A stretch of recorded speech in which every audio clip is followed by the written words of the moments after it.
Hello बिहानै सुनिरहनु भएकोलाई गुड मर्निङ, दिउँसो सुन्नुभएकोलाई गुड आफ्टरनुन र साँझ सुनिरहनु भएकोलाई गुड इभिनिङ। तपाईँको देखिहाल्नुभयो यहाँ आजको सेसनमा म भ्याटको बारेमा केही कुरा बताउन गइरहेको छु है त। भ्याट यो सेसनमा चाहिँ भ्याट चाहिँ के गर्दाखेरि चाहिँ भ्याट लाग्छ होइन, के गर्दाखेरि भ्याट लाग्छ र सरकारलाई हरेक महिना भ्याट दिँदाखेरि तपाईँको भ्याट लायबिलिटी कति हो त, भ्याट तपाईँले एक्चुअल तपाईँको भ्याट लायबिलिटी कति हो र तपाईँले एक्चुअल क्यास कति तिर्नुपर्छ त महिनामा भनेर हामी बुझ्छौँ। र हामी यो कसरी बुझ्छौँ भन्दाखेरि म एज अ बिजनेसको ओनर, म बिजनेसको ओनर, मैले बिजनेस गरेको छु, मैले भ्याट तिर्नुपर्छ, अथवा म एकाउन्टेन्ट, कुनै कम्पनीको एकाउन्टेन्ट अथवा म कुनै कम्पनीको ट्याक्स अफिसर होइन, मैले चाहिँ त्यो महिना मैले भ्याट क्यालकुलेट गरेर मैले कति भ्याट लायबिलिटी हो र भ्याट मैले क्यास फ्लो फेरि कति तिर्नुपर्छ, मेरो भ्याट लायबिलिटी कति निस्किन्छ र मेरो क्यास फ्लो कति जान्छ त भन्ने कुरा आज हामी यो सेसनमा बुझ्छौँ। र यो स्टार्ट गर्नु भन्दाखेरि मैले एउटा नेप्लिस ट्याक्सेसनको जनरल ओभरभ्यू, एउटा बिजनेसमा नर्मली कतिवटा ट्याक्स हुन्छ भन्ने कुरा एउटा भिडियो छ। म यो आई बटनमा गएर हेर्न सक्नुहुन्छ है त। म यहाँ त्यो गरिदिन्छु, लिङ्क पनि दिइदिन्छु तपाईँलाई, त्यो गएर हेर्नुहोस्। त्यो बुझेपछि अनि त्यसपछि यसमा हामीले झन् क्लियर हुन्छ त। हुन त यहीबाट पनि क्लियर हुन्छ भ्याटको पोर्सन मात्र, तर ओभरअल ट्याक्सेसन बिजनेस अर्गनाइजेसनको ट्याक्सेसन चाहिँ बिजनेसहरू के ट्याक्स लाग्छ भन्ने कुरा चाहिँ त्यो भिडियोबाट चाहिँ तपाईँ क्लियर भएर यसमा आउनु झन् ओभरअल क्रिस्टल क्लियर हुन्छ है त। ल अब सुरुमा हामीले मेन बुझ्नुपर्ने भनेको भ्याट लेभी भ्याट चार्ज कति बेला गर्छ सरकारले, कति के एक्सन त हुनु पऱ्यो नि, के एक्सन हुनु पऱ्यो। उनीहरूले त्यति त पैसा माग्न आउँदैन सरकारले भ्याटको नाममा, यो त यसमा त भ्याट लाग्यो भन्दाखेरि के एक्टिभिटी हुनु पऱ्यो कि उसले चाहिँ यो भ्याटले कति बेला लाग्छ त। अब भ्याट भन्ने क्वेसन आउँछ भनेपछि अब यसमा भ्याट लेभी चार्ज भनेपछि के गर्दाखेरि अब यो हल्का डेफिनेसन जस्तै हो। यो भ्याट केमा लाग्छ त भनेपछि सप्लाईमा लाग्छ। केही कुरा मैले सप्लाई गर्नु भनेको के हो, सप्लाई गर्नु भनेको कसैले सामान बेच्छ भनेपछि त्यसलाई कसैले सामान बेच्छ भनेपछि त्यो के हुन्छ त, सप्लाई। कसैले सामान बेच्छ भनेपछि त्यो सप्लाई हुन्छ। अब के चाहिँ सप्लाईमा पर्छ भन्दाखेरि एक्ट अफ के एक्टिभिटी हो त, एक्ट अफ सेलिङ पनि सप्लाईमा पर्छ। एक्सचेन्ज, तपाईँले केही सामान एउटासम्म अर्को एक्सचेन्ज गर्नु पऱ्यो त्यो पनि सप्लाईमै पर्छ होइन। अनि डेलिभरी, केही कुरा डेलिभरी पुऱ्याउनु पऱ्यो त्यो पनि सप्लाईमै पर्छ। भनेपछि सेलिङ, एक्सचेन्ज, डेलिभरिङ के त, गुड्स एन्ड सर्भिसेस। भनेपछि सप्लाई के पऱ्यो, सेल्स। ओभरअल के बुझ्नु, सप्लाई भनेको सेल्स हो। सप्लाई भनेको सेल्स, तपाईँले केही सामान सप्लाई गर्ने बित्तिकै सप्लाईभित्र के पर्दो रहेछ त, selling, exchange and delivering, goods and services पर्दो रहेछ। अनि यो एउटा नर्मली बुझ्नुहोस् है त। अब अर यसमा के पनि पर्छ, अर एक्ट अफ ग्रान्टिङ पर्मिसन। तपाईँले केही कुरा गर्ने, ठुलो कन्ट्र्याक्टहरूमा यस्तो कुरा हुन्छ कि ल तपाईँ यो काम गर्न म तपाईँलाई राइट दिएँ भनेपछि ग्रान्टिङ पर्मिसन दिएँ भनेपछि त्यस्तो एक्टिभिटीमा पनि भ्याटको कुराहरू आउन सक्छ भन्ने कुरा यो भ्याटको। अनि अवार्डिङ एनी कन्ट्र्याक्ट भनेपछि विदेशी, अब जस्तो युनाइटेड नेसनको तपाईँले सुन्नुभयो होला, युनाइटेड नेसनले हाम्रो के अरे कन्ट्रीमा त कतिवटा प्रोजेक्टहरूमा त पैसा हाल्यो हुन्छ नि त होइन। अब उसले हामीलाई के अवार्ड एनी कन्ट्र्याक्ट, हामीलाई कन्ट्र्याक्ट दियो कि तिमी यो यहाँ नेपालमा यो ठाउँमा म पैसा दिन्छु तिमी यो कन्ट्र्याक्ट पुरा गर भनेर अवार्ड दियो अरे कि हामीले। एउटा अवार्ड भनेपछि कन्ट्र्याक्ट अवार्ड गरेर तिमी यो कम्प्लिट गर पैसा हामी दिन्छौँ, त्यस्तोमा पनि भ्याटको कन्सेप्ट आउँछ। अब यो सबै कुराहरू selling, exchange, delivering, granting permission, awarding any contract भन्ने कुरा चाहिँ विथ अर विदाउट कन्सिडरेसन भनेपछि यो पैसाको लागि पनि तपाईँले यो गरेको बाबत पैसा पनि पाउनु पनि सक्नुहुन्छ, नपाउनु पनि सक्नुहुन्छ भन्ने कन्डिसन राखेर चाहिँ भ्याट लाग्छ। अब मैले पैसै भएको छैन म भ्याट तिर्छु भन्न पाइँदैन कि। जस्तो तपाईँले यो एक्टिभिटी सेलिङ एक्टिभिटी गरिसक्नु भएको छ र सेल गरेर पैसा उठाएको छैन र भनेपछि उसलाई पैसा उठ्नुसँग मतलब छैन। यो कुरा चाहिँ सप्लाई गर्ने बित्तिकै भ्याटको लायबिलिटी, भ्याट चार्ज हुन्छ, भ्याट लेभी हुन्छ है त। अब अर्को कुरा के, एउटा सप्लाई, एउटा इम्पोर्टमा भयो, import goods and services inside Nepal भनेपछि बाहिरबाट कसैले भित्रबाट इम्पोर्ट गुड एन्ड सर्भिसेस भनेर ल्यायो अरे भनेपछि नेपालभन्दा बाहिरको मान्छेले बेच्यो अरे भनेपछि त्यसमा के लाग्छ, भ्याट लाग्छ। त्यसमा पनि लगाइदिएछ भनेपछि एक्सपोर्ट गर्दाखेरि पनि हुन्छ के, तर लाग्छै सबैमा लाग्छै भन्ने, एक्सपोर्टमा चाहिँ सबैमा लाग्छै भन्ने छैन। तर भ्याट केमा चार्ज हुन्छ, कति बेला सप्लाईमा चार्ज हुन्छ, इम्पोर्टमा चार्ज हुन्छ, एक्सपोर्टमा चार्ज हुन्छ होइन। तर एक्सपोर्टमा त चार्ज नहुन नि सक्छ भन्ने कुरा। यो के एक्टिभिटीमा यस्तो एक्टिभिटी गर्यो भने चाहिँ भ्याटको कुरा आउँछ। तिर्नुपर्ने र नतिर्नुपर्ने कुरा चाहिँ पछि छ है त। भ्याट एट्र्याक्ट हुन्छ भन्ने कुरा चाहिँ हो है त। यस्तोमा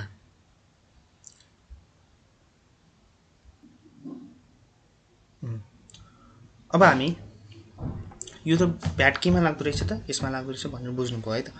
अब हामी के गर्नुपर्छ, मैले भ्याट तिर्नुपर्छ है त, मैले भ्याट तिर्नुपर्छ। अब मैले भ्याट तिर्नुपर्छ भनेपछि अब हामी कसरी बुझौँ भन्दाखेरि अब हामी को छ, हामी भ्याट तिर्नुपर्ने मान्छे हो। हामी को हो, हामी भ्याट रेजिस्टर्ड छौँ, हामी भ्याट रेजिस्टर्ड छौँ होइन। म तपाईँ अब हामी के भएर बुझ्नु पऱ्यो, तपाईँ र म के हो त, एउटा यस्तो अर्गनाइजेसनमा काम, भ्याट रेजिस्टर भन्ने अर्गनाइजेसनमा काम गर्दैछ र मेरो अर्गनाइजेसनको काम के हो त, मेरो बिजनेस के हो त, business of selling leather shoes. मैले के बेच्दो रहेछु त, एउटा इक्जाम्पल है। हामी यो भित्र म यो कम्पनीको ओनर हो, म यो कम्पनीको ट्याक्स अफिसर हो, म यो कम्पनीको एडमिनिस्ट्रेटिभ अफिसर हो, म यो कम्पनीको के पनि हुनसक्छ, एकाउन्टेन्ट पनि हुनसक्छ होइन। भनेपछि म यो कम्पनीमा काम गर्दैछु भनेर तपाईँ सोच्नुहोस्। ऊ के छ, म काम गर्ने कम्पनी र मेरो कम्पनी, म ओनर, म भ्याटमा रेजिस्टर छ। मेरो बिजनेसहरू के हो, एउटा लेदर सुज बेच्ने प्रोडक्टहरू हो कि मेरो। मैले बेच्छु के, मैले के बेच्छु त, मेरो बिजनेस के हो त, लेदर सुज बेच्ने बेचेर हो। नन लेदर सुज पनि बेच्छु होइन, सक्स पनि बेच्छु होइन। अनि अरू यस्तै कम्पनीलाई चाहिँ कन्सल्टेन्सी सर्भिसेस पनि दिन्छु, सुज कम्पनीहरूलाई के कसरी स्टार्ट गर्ने, त्यो पनि मेरो सर्भिस छ अरे के। मैले के तिनवटा चाहिँ सामान बेच्दो रहेछु। अनि चौथो चाहिँ मैले के बेच्दो रहेछु त, मैले मेरो सेलिङ के हो त, कन्सल्टेन्सी सर्भिस भनेर त्यो पनि सर्भिस पनि गर्दो रहेछु। तिनवटा गुड्स बेच्दो रहेछु, एउटा सर्भिस पनि बेच्दो रहेछु भनेपछि हामीहरू, तपाईँ यो इक्जाम्पलमा के सम्झिनु, हामीहरू केमा छौँ त, यो कम्पनीमा काम गर्दैछु र यो चारवटै प्रोडक्ट मैले जुन बेच्छु नि त्यसमा चाहिँ यो सेलिङ प्राइसमा चाहिँ भ्याट लाग्छ, भ्याटेबल हो कि कुनैमा पनि भ्याट। अब हामी यसरी सोच्छौँ, मेरो सबै कम्पनीमा म भ्याट रेजिस्टर छु, मेरो कम्पनी भ्याटमा रेजिस्टर छ, म जुन कम्पनीको ओनर हो म भ्याटमा रेजिस्टर छु। अनि मैले बेच्ने सामानहरूमा मेरो बिजनेस के हो, मेरो सामान बेच्ने हो, यो सामान बेच्नेहरूमा ट्याक्स लाग्छ, भ्याट लाग्छ। र कुनै पनि भ्याटमा जस्तो एउटामा भ्याट लाग्ने, जस्तो लेदर सुजमा भ्याट नलाग्ने तर नन लेदर सुजमा भ्याट लाग्ने, सक्न नलाग्ने, कन्सल्टेसन लाग्ने भन्ने छैन, मेरो सबैमा लाग्छ है त। तपाईँ यस्तो अर्गनाइजेसनमा हुनुहुन्छ भनेर सम्झिनुहोस् है त है। ओके, अब यस्तो अर्गनाइजेसनले चाहिँ मैले महिनामा भ्याट तिर्नु, VAT payable each month to government कति हो त, कसरी क्यालकुलेट गर्ने भन्दाखेरि output VAT each month, output VAT each month minus input VAT each month भनेपछि हरेक महिनाको तपाईँको आउटपुट भ्याट कति निस्किन्छ, त्यसमा इनपुट भ्याट माइनस गर्ने है त। माइन्ड यु है, तपाईँलाई चाहिँ तपाईँ यो अर्गनाइजेसनमा काम गर्दै हुन्छ। कुनै अर्गनाइजेसनमा के हुन्छ भन्दाखेरि के अरे दुईवटामा लाग्ने, तिनवटामा नलाग्ने, दुईवटामा लाग्ने, एउटामा नलाग्ने हुनसक्छ कि। तर मेनली चाहिँ यस्तै के अरे नर्मल सिनारियोमा चाहिँ बिजनेसहरूमा के लाग्ने कि नलाग्ने हुन्छ है त। ल अब भ्याट पेएबल कति छ त, भ्याट पेएबल टु गभर्मेन्ट कसरी calculate, output VAT minus input VAT भनेपछि अब मैले पेएबल एक्चुअली गभर्मेन्टलाई कति पे गर्छु त, पेमेन्ट पेएबल मिस्टेक भएछ, भ्याट पेएबल होइन भ्याट पेड कति हुनुपर्ने, भ्याट पेएबल यो शब्दलाई म अहिले मिलाइदिन्छु। भ्याट पेएबल होइन कि भ्याट पेड इच मन्थ कति हुन्छ, भ्याट पेड इच मन्थ। अब म अहिले यो मिलाइदिइहाल्छु है त। ओके, भ्याट पेड कति हुनुपर्छ त हाम्रो each month, VAT paid each month कति हुनुपर्छ, output VAT minus input VAT है त। Output VAT minus input VAT हो। भ्याट पेड कति हुनुपर्छ त, output VAT minus input VAT, output VAT minus input VAT.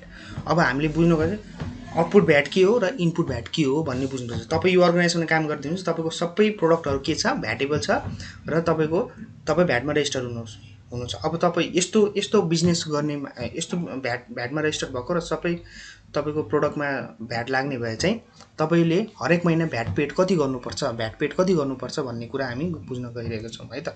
अब प्रोडक्ट भन्ने चाहिँ सर्भिसमा पनि लाग्छ, गुडमा पनि लाग्छ है त। ओके, ल अब हामी के काम गर्न गइरहेको छौँ भन्दाखेरि अब मेरो काम के हो, मेरो काम जुत्ता बनाएर लेदर सुज बनाएर बेच्ने, नन लेदर सक बनाउने, कन्सल्टेन्सी सर्भिस। मेरो सेलिङ त त्यही हो नि। मेरो बिजनेस के हो, मैले के बेच्छु त, मैले के कारोबार गर्छु त, त्यस्तो जुत्ताको कारोबार गर्ने बिजनेस छ जुन चाहिँ भ्याटमा रेजिस्टर छ होइन। अब यो मैले त सेल मात्रै गर्छु मैले त सेल गर्ने काम त्यो हो, तर मैले त्यसको लागि त मैले इनपुटहरू धेरै, मेरो खर्चहरू पनि गर्नु पऱ्यो नि त। यो फाइनल प्रोडक्ट बनाउनको लागि यो कम्पनी खोल्नु मेरो खर्च पनि त हुन्छ नि। मैले सेल मात्र गर्ने होइन, मेरो खर्च पनि हुन्छ, पर्चेज गर्नुपर्छ। भन्दाखेरि एक दिन के भएछ भन्दाखेरि तपाईँको बिजनेस प्रिमाइसेसमा तपाईँ जुन यो बिजनेस गर्नुहुन्छ नि, यो जुन यो जुत्ता बनाउने बिजनेस, यो तपाईँको के भन्छ, एक बोरा के अरे 100 बोरा 1000 क्वान्टिटीको 10 ब्याग चाहिँ तपाईँलाई सिमेन्ट चाहिएको छ अरे।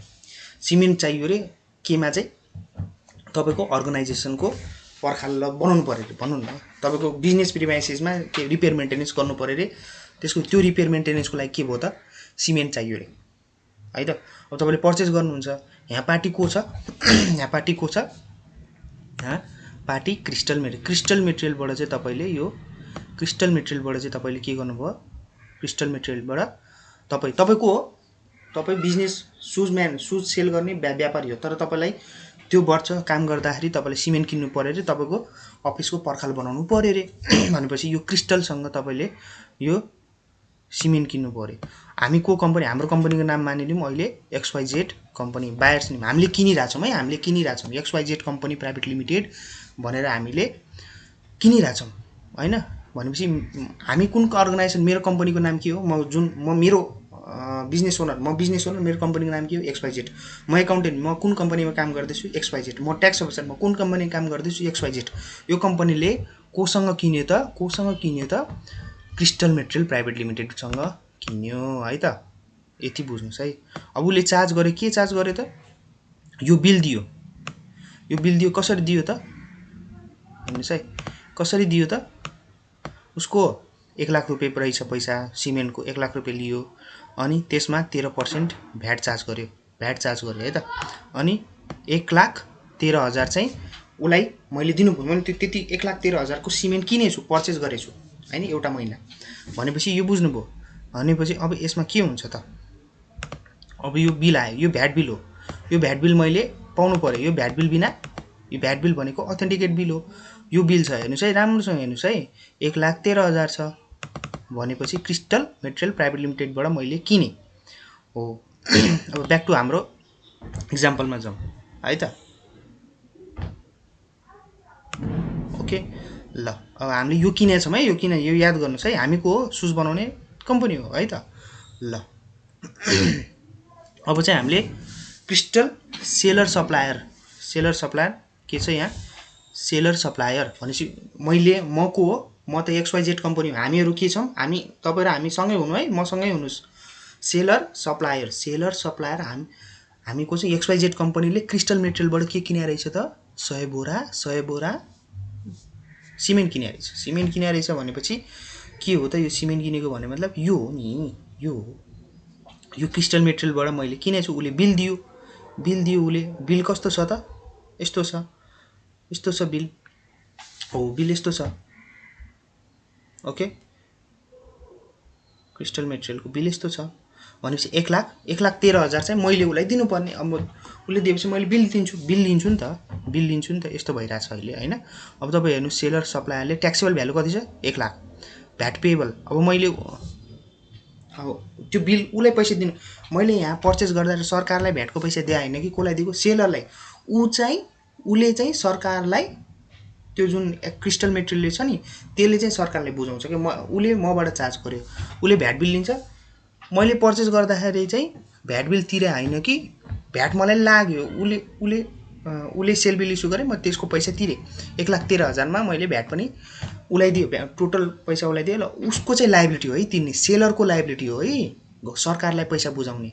अहिले हामी त कसलाई पैसा किनिरहेछौँ, हामीले किनेछौँ नि त, हामीले 100 बोरा सिमेन्ट किनेछौँ। त्यो 100 बोरा सिमेन्ट किन्यौँ, त्यो 100 बोरा सिमेन्ट किनेपछि उसले बिल इस्यु गर्यो, त्यो यतिको छ द 1 लाख, भ्याट पेबल कति छ 13,000 र ग्रान्ड टोटल कति भयो 1,13,000। मैले कसलाई तिर्छु, क्रिस्टल मेटेरियल प्राइभेट लिमिटेड। अब उसले चाहिँ त्यो महिनामा जति पनि त्यो उसले पे गर्छ है त, उसले पे गर्छ। मैले सरकारले त्यति बेला पर्चेस गर्दाखेरि पे गर्ने होइन है त।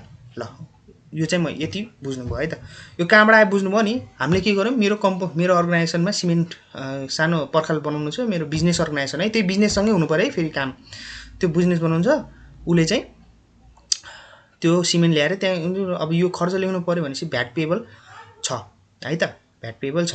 अब यसमा के हुन्छ त, अब हेर्नुहोस् है त, अब यो हामीले किनेर ल्याएन, अब के हुन्छ भन्दाखेरि अब उसले मलाई सप्लाई गर्छ, सप्लाई गुड्स गर्छ भनेपछि हामीले त सिमेन्ट किन्यो नि क्रिस्टलबाट होइन। अब हामीहरू यो पर्चेजर बायर, अब हामीहरू चाहिँ यहाँ यु भनेको तपाईँ हामी हो है, purchaser buyer XYZ company private limited भनेपछि अब उसले के गर्छ, पे टु द सेलर। अब त्यसमा के हो त, गुडको भ्यालु 1 लाख छ, भ्याट रिसेल भनेर 13,000 छ, र क्रिस्टल मेटेरियललाई तपाईँ हाम्रोबाट पैसा कति जाने भयो त, क्रिस्टल मेटेरियललाई 1,13,000 रुपियाँ पैसा जाने भयो है त। अब यो एउटा पार्ट भयो भनेको मतलब हामीले किन्यौँ, हाम्रो सक्यो, हामीले किनेको थियौँ नि, अब मैले यो राखेँ है त। अब हाम्रो मेन काम त के हो, हाम्रो मेन काम के हो त, जुत्ता बनाएर बेच्ने होइन, सक्स बेच्ने, लेदरको सुज बेच्ने हो नि त। अब मैले 1 महिनामा यो एउटा भ्याट बिल मेरो आयो अरे, पर्चेज भ्याट बिल आयो अरे भनेपछि अब सेलर यो अब म पनि मैले कति सेल गर्छु त, मेरो मेन काम के हो त, सेलिङ हो नि। मैले मानिलिउँ यो वर्ष ट्याक्सेबल भ्यालु 2 लाखको सामान बेचेँ, जसमा चाहिँ मैले भ्याट पेएबल 26,000, त्यसमा मैले 2 लाखको सामान बेचेँ। अब यो मैले भ्याट बिल इस्यु गरेँ है, मैले चाहिँ त्यो ऐको के थियो, क्रिस्टल मेटेरियलले मैले पर्चेस गर्दाखेरि क्रिस्टल मेटेरियलले भ्याट बिल इस्यु गर्यो र मैले यसरी देखाएँ है त। यो 1 महिनामा भइरहेछ भनेर सम्झिनु। अनि मैले त्यही महिनामा कति सेल गरेँ, XYZ कम्पनी प्राइभेट लिमिटेडमा मैले आफ्नो सेल कतिवटा जुत्ता बेचेँ, 2 लाख जुत्ता बेचेँ, त्यसमा इन्टु 13% लाएर 2,26,000 कस्टमरबाट उठाएँ, मार्केटमा बेचेँ कि मैले, मार्केटमा बेचेँ। अनि त्यो 26,000 चाहिँ अब मैले के भन्नु, मेरो भ्याट पेबल कति भयो, सरकारले दिनुपर्ने कति देखिरहेछ, 26,000 सरकारलाई दिनुपर्ने देख्यो। तर म एक्चुअली पेड कति गर्छु त भन्दाखेरि यो हो कि कुरा हो। अब म चाहिँ यो सेलर भयो हेर्नुहोस् है, म चाहिँ यो सेलर भयो। अब यो 13,000लाई के भन्छ त, इनपुट भ्याट भन्छ। हेर्नुहोस् है, मैले जुन अघि त्यो सिमेन्ट बनाउँदाखेरि मैले जुन पर्चेस गरेँ नि, त्यो 13,000लाई के भन्छ, इनपुट भ्याट भन्दो रहेछ। मैले पर्चेस गर्दाखेरि जुन भ्याट बिल रिसिभ गर्छु नि, मैले भ्याट बिल रिसिभ गरेकोलाई चाहिँ पर्चेजमा भ्याट बिल रिसिभ गरेकोलाई इनपुट भ्याट भन्छ होइन। अनि मैले आफ्नै सामान जुन उद्देश्यको लागि कम्पनी खडा छ त्यसको सामान बेच्छु नि, जुन बिजनेस गर्छु नि, त्यो कारोबार गऱ्यो भने, मैले सप्लाई गरेँ भने के हुन्छ, त्यसलाई के भन्छ, आउटपुट भ्याट। भनेपछि आउटपुट भ्याट कति छ तपाईँको, 26,000 भयो। इनपुट भ्याट कति छ तपाईँको, 13,000 भयो। अब तपाईँले एक्चुअली तपाईँको त्यो वर्षको भ्याट बिल काटेको कति हो, तपाईँले मैले भ्याट बिल काटेँ त्यो कम्पनीमा, XYZ कम्पनी प्राइभेट लिमिटेडमा, तपाईँ र म काम गर्ने कम्पनीमा के छ त, भ्याट बिल कति काटेँ त भन्दाखेरि मैले त भ्याट बिल 26,000 काट्यो। अब मैले 26,000 तिर्ने हो त, मैले 26,000 तिर्ने हो त भनेपछि होइन, भनेपछि अब यो इनपुट भ्याट छ नि जुन हो, अब भ्याट कति, अब यहाँ पनि यस्तो भएछ है त। अब म यसलाई पनि मिलाइदिइहाल्छु है त। ओके, अब भ्याट पेड कति हो त, भ्याट पेड कति भयो, भ्याट पेड कति भयो त, हेर्नुहोस् है, भ्याट पेड कति भयो, आउटपुट भ्याट इच मन्थ 26,000। हामीले जुन मेन सामान, हाम्रो मेन काम के हो, जुत्ता बेच्ने, 26,000 को त्यसबाट आयो 26,000, र इनपुट भ्याट यो के हो, 13,000। यो 13,000 के हो, सिमेन्ट किनेको जुन उसले भ्याट बिल दिएको थियो, जसमा 1 लाखमा 13% लाग्थ्यो नि, त्यही हो। भनेपछि अब मैले त्यो महिनामा कति भ्याट दिनु पऱ्यो त, output VAT minus input VAT 13,000 चाहिँ भ्याट भयो है त। ओके, अब तपाईँले यसरी पनि बुझ्न सक्नुहुन्छ, इनपुट भ्याट भनेको मसँग जति पनि पर्चेज छ नि, मैले पर्चेज गर्दाखेरि जति पनि भ्याट बिलसँग कारोबार गरेको छु, मैले बिल लिँदाखेरि जुन मैले खर्च गरेको छु, मैले पर्चेज बिल लिएँ भने, मैले भ्याट बिल लिएँ भने त्यो इनपुट भ्याटमा जान्छ होइन, इनपुट भ्याट हो। र मैले जुन सेल बिल काट्छु नि, मैले जुन खर्च गर्छु त्यो खर्च बापतको मैले भ्याट बिल लिन्छु भने त्यो इनपुट भ्याट भन्छ। अनि जस्तो मैले अब जो मेरो काम के हो त, मेरो जुत्ता बेच्ने काम रहेछ, मेरो बिजनेस, मेरो कारोबार जुत्ता बेच्ने, मैले जति बेला सेल बिल काट्छु, सेल बिलमा भ्याट लाउँछु नि, त्यसलाई चाहिँ के भन्दो रहेछ, आउटपुट भ्याट। र output VAT minus input VAT भनेपछि यति आयो। ओके, अब यो त भयो, यो कन्सेप्टलाई के भन्छ त, इनपुट भ्याट केसेस। अब input VAT, full input VAT, no input VAT र पार्सल भ्याट र रिभर्स चार्ज। इनपुट भ्याट केसेसहरू अब यसरी हामी एनालाइसिस। अहिले के हो त भन्दाखेरि अहिले हामी जुन इक्जाम्पल गऱ्यो त्यसलाई के भन्छ, फुल इनपुट भ्याट भनेपछि मैले 13,000कै भ्याट बिल, 13,000 चार्ज गरेकै भ्याट बिल थियो, मैले 13,000 क्लेम गरेँ नि, हो कि न भन्नुहोस् त, 13,000 क्लेम गरे हो नि भनेपछि आउटपुट भ्याटमा कति माइनस गरेँ, 13,000। मसँग एउटा पर्चेज बिल थियो, क्रिस्टल मेटेरियलको पर्चेज बिल थियो जुन मैले किनेको थियो, त्यो 13,000 मैले क्लेम माइनस गरेँ हो किन, त्यसलाई भन्छ फुल इनपुट भ्याट है त। नो इनपुट भ्याट भनेको तपाईँसँग बिजनेस के अरे पर्चेज बिल भ्याट बिल भए पनि, तपाईँसँग भ्याट बिल भए पनि है, तपाईँले त्यसरी पर्चेज गरेर भ्याट बिल ल्याए पनि के हो त, ल्याए पनि तपाईँले त्यहाँ त्यो भ्याट एमाउन्ट त्यहाँ राख्न पाउनुहुन्न। भनेपछि मसँग मैले पर्चेज गरेँ, मैले भ्याट बिल लिएँ, त्यसमा 13% भ्याट लगाइरहेछ भनेपछि यो केसमा के हुन्छ त, त्यस्तो कुन बिल हो त जसमा चाहिँ भ्याट क्लेम गर्न पाइँदैन, भ्याट इनपुट भनेर एमाउन्ट राख्न पाइँदैन र भ्याट पेएबलै फुल एमाउन्ट हुन्छ है त। पार्सल भ्याट भनेको के हो र रिभर्स चार्ज भनेको के हो भन्दाखेरि चाहिँ म नेक्स्ट भिडियोमा तपाईँहरूलाई भन्छु है त। ल होपफुल्ली यो भ्याटको भ्याट पेमेन्ट कसरी जान्छ कसरी गयो भनेर तपाईँले यो हल्का हेल्पफुल भयो होला तपाईँहरूलाई। ल आजलाई नेक्स्ट सेसनसम्मको लागि बाई बाई, ओके।